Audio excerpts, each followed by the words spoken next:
Look closely at the center of the Queen Mother's crown. That is the Kohinoor diamond, currently the subject of a fierce global dispute. Right now, 4 distinct nations, India, Pakistan, Afghanistan, and Iran, all actively demand its return. But the British government refuses to budge. Their defense is straightforward. They claim the gem is legally acquired British heritage.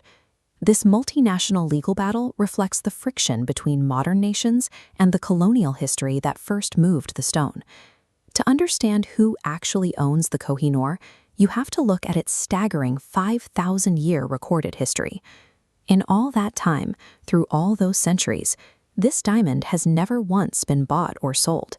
Every single time this massive diamond changed hands, it was taken by force, through sheer violence, extortion, or conquest. If we want to solve this modern legal dispute, we have to audit the diamond's historical chain of custody. We need to see if true legal ownership is even possible here. Traditional laws of property and ownership tend to break down when an object's entire ledger is written in blood. The chain of custody starts here, in the ancient Golconda mines of southern India. It was initially placed in a temple as the eye of a Hindu goddess statue, but invading forces from the Delhi Sultanate violently extracted it from the temple, kicking off a centuries-long cycle of theft by successive warlords. The diamond became the ultimate trophy, awarded to whichever commander killed its previous owner. Eventually, it landed with the Mughal Empire. Emperor Babur was so staggered by its size, he estimated its value could feed the entire globe for a day. This early history sets a dark precedent. The diamond was never treated as personal property. It was the ultimate physical manifestation of raw military dominance. As the Mughal Empire eventually weakened, the Persian warlord Nadir Shah invaded Delhi. He brutally tore through the city, desperately searching for this legendary gem. He discovered the defeated Mughal emperor was hiding the gem inside his headwear, so Nadir Shah forced a friendly exchange of crowns to secure it. When the emperor took off his turban, the diamond tumbled out and hit the floor. Seeing it shine, Nadir Shah called out Kohinoor, the mountain of light.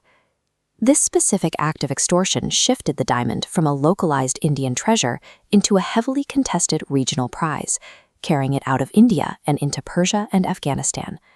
Decades later, the Sikh Empire's Maharaja Ranjit Singh used his military leverage to extort the diamond back, bringing it here to his stronghold in Lahore. But after Ranjit Singh died, the Sikh Empire collapsed into a bloody power vacuum. The British East India Company saw an opening and quickly exploited it. Instead of outright military theft, the British opted for the veneer of international law.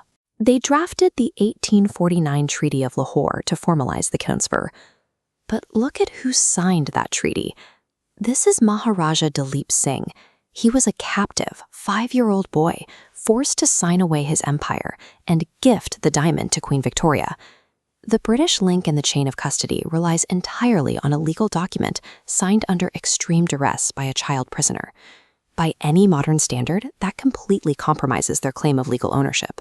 When that massive, uncut diamond finally arrived and went on display in London, the British public was deeply underwhelmed by its appearance. Queen Victoria mandated that the diamond be drastically recut to fit European aesthetic standards. The process sliced its total weight by nearly half. Ironically, the British firmly believed in the diamond's ancient curse, that it brings doom to any male ruler. To avoid the fate of past kings, they ensured it was only ever set into the crowns of female royals.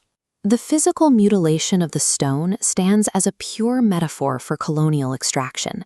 The British reshaped and diminished an ancient Asian artifact strictly to make it perfectly fit a British crown. Fast forward to 2016. The Indian government was facing intense domestic pressure to repatriate the diamond, leading to hearings at the Supreme Court of India. During those hearings, India's own Solicitor General presented a paradoxical argument. He stated that Britain did not legally steal the diamond because they acquired it through the Treaty of Lahore. Our chain of custody audit reveals the flaw in that logic.